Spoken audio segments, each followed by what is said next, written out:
If you're an independent artist looking to set up a home studio affordably and you just feel super overwhelmed about, what kind of plugins to buy, what kind of microphones you need, vocal mics, interfaces, all the things, it can be kind of overwhelming if you're brand new to the production rabbit hole. So what I've done is I've created a free home studio gear list. It's going to look like this. And yeah, it's going to show you exactly what I recommend to all of my students, whether it's Producer Launchpad students or our one-on-one mentorship students, and that's called Producer Mastery. We recommend Logic Pro and Pro Tools. We also use Waves plugins. There are 2 different bundles at different price points that you can grab, and both of these plugin bundles work for my producer template. So I built the template out specifically for Logic Pro, Pro Tools, in any kind of Waves plan that you get. And then you have Melodyne Essential.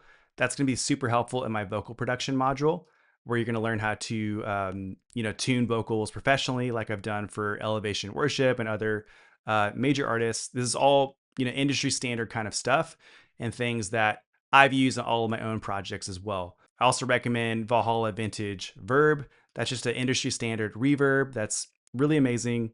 Muse Sessions is something that we use inside of our mentorship for all of our live calls. And if you're going with Pro Tools, I recommend you get the studio version and not Intro, because Intro really just has super limited track capacity in your project sessions. So roll with studio. Don't try to save money and just get the cheaper thing.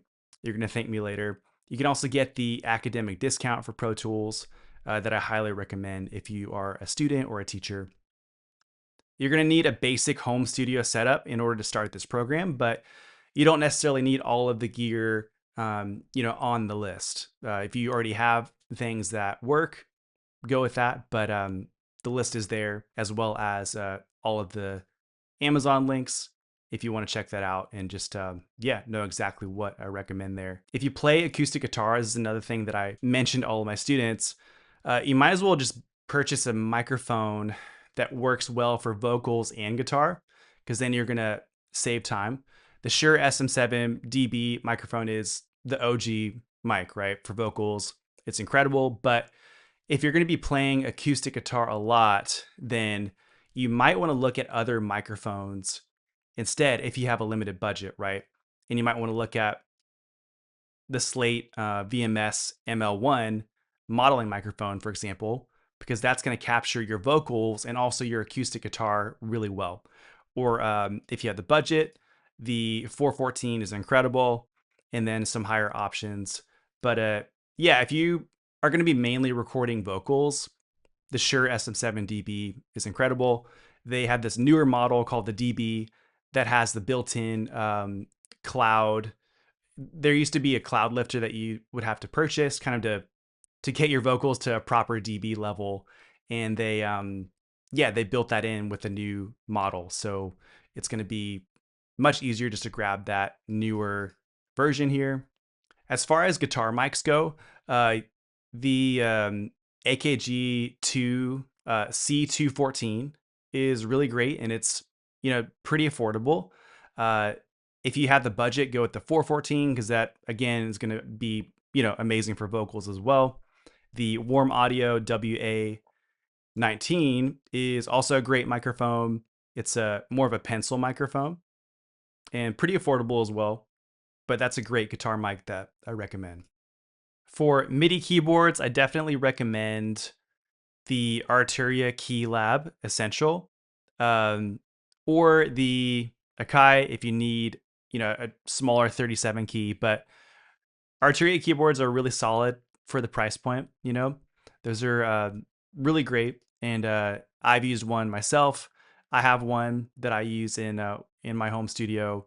I also have and use the M Audio keyboard. This is another great one. So yeah, you really can't go wrong with one of those two there if you just have no idea what to get. I feel like if you just got, the 61 key M Audio key station, MK3, or the Arturia here, yeah, you're not going to go wrong with either of those two options. For audio interfaces, you're going to want to grab the SSL2 interface here. If you just really want a super solid interface that is going to serve you well and not, break your budget, that kind of thing, that's a really amazing interface. And you can find it also on Amazon. Just the SSL2, is going to be great for what you need most likely. If you need something a little higher budget, you can go with the Apollo Twin.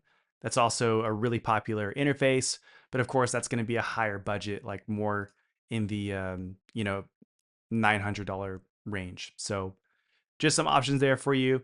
You don't need a studio. You don't need studio monitors, honestly. Some artists kind of get in their heads and they think they need to get all of this gear and just fill their room up with expensive things. And you're going to be pretty solid with just a decent pair of mixing headphones. Like, just get some great mixing headphones on my list right here, like the biodynamic ones.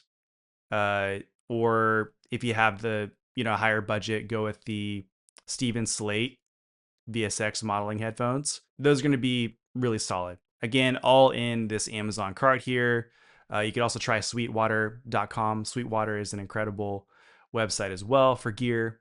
Aside from that, really the only other thing I'd recommend is probably getting some kind of solid state drive to, store your samples on, to store, any kind of projects and stuff like that. It's generally better to save your projects on a external rather than on your, just your computer storage, right? Because it's just going to be much safer. You have a much less chance to corrupt your files and that kind of thing whenever you're producing. I never really hear problems, from artists who have their songs on some kind of external drive, right?